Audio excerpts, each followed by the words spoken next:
Senator Cruz, Ben Carson, Rand Paul. They all seem to win the straw polls. They're all good men. But none of those men know how to fix the #1 problem in America. Republican, Democrat, Libertarian. These are the three main parties from which Americans are told to pick from in order to get their new leader. They all make their positions well known. Sometimes. More often than not, they'll tell you what the other guy hasn't done and then hope you get the notion. Recent studies show Americans are ready for someone out of the mainstream. And we're about to find out if a man once called Entrepreneur of the Year is that individual for 2016. Let's welcome to MidPoint. He's a filmmaker, public speaker, political commentator, and is proud to say he has never served as a politician. And he wants your vote. Dennis Lynch joins us on the show. Dennis, thanks for being with us today. Ed, thank you for having me here. Dennis, let's start right out. What makes you qualified to run the United States of America? Well, first of all, I want to make sure that it's very clear that I am in the exploratory phase of this. I haven't announced that I am a candidate at this point, but I would tell you that unless something significantly changes, I will announce that I will run.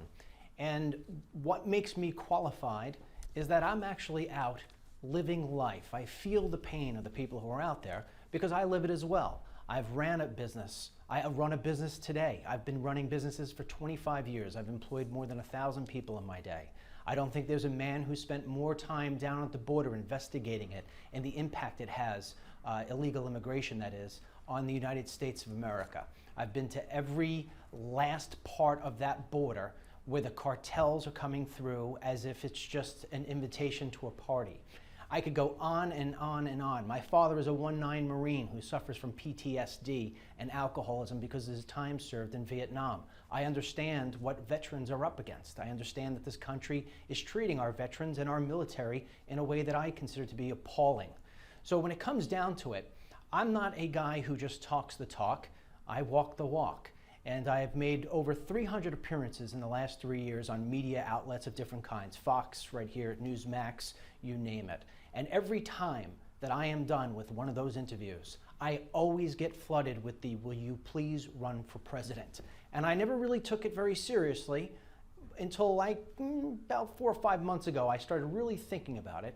And here I am today. Okay, let's go ahead and get to one point here, which I think is interesting. And Chris Christie recently brought this up himself.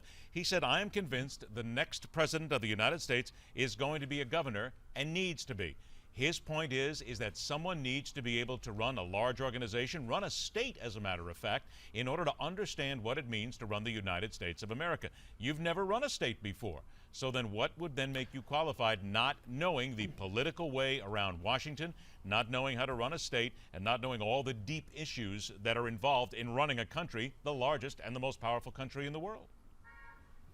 Well, I can tell you that I've never ran a state before with a bridge that has more passengers than any other bridge in the world, and I've never let it be shut down because one of my employees decided to shut it down. So I've never given in-state tuition to illegal aliens instead of taking care of the American students in my state. So if that's what qualifies somebody to be the president of the United States, I'm not your guy. What we need is leadership. We need leadership that not only understands how to look at a problem and solve it right away, but we need somebody like a Reagan who could get out there and get people fired up again. Because right now, Americans, the morale is down. President Obama has done his damage, and it's only going to get worse, especially if he grants an amnesty.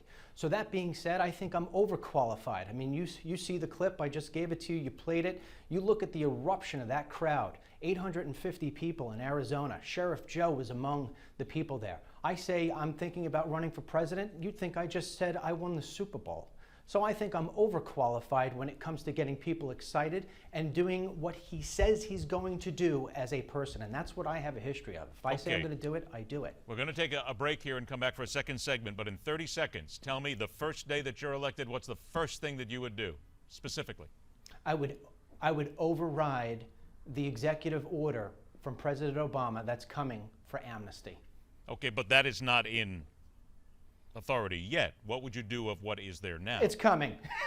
It's coming. What would I do? First day, I would call ICE and I would call Border. First day, I would call ICE, Border Patrol, and everybody in law enforcement that is connected to illegal immigration and border security, and I'd say start doing your job because you've been told not to. All right, now after the break with Dennis Lynch, where he separates himself from three big political names. With a hard eye on the issue you've heard him talk about several times, immigration. And later on this hour, the alarming number of auto recalls and the latest that could truly put everybody in peril. That's coming up next right here on MidPoint.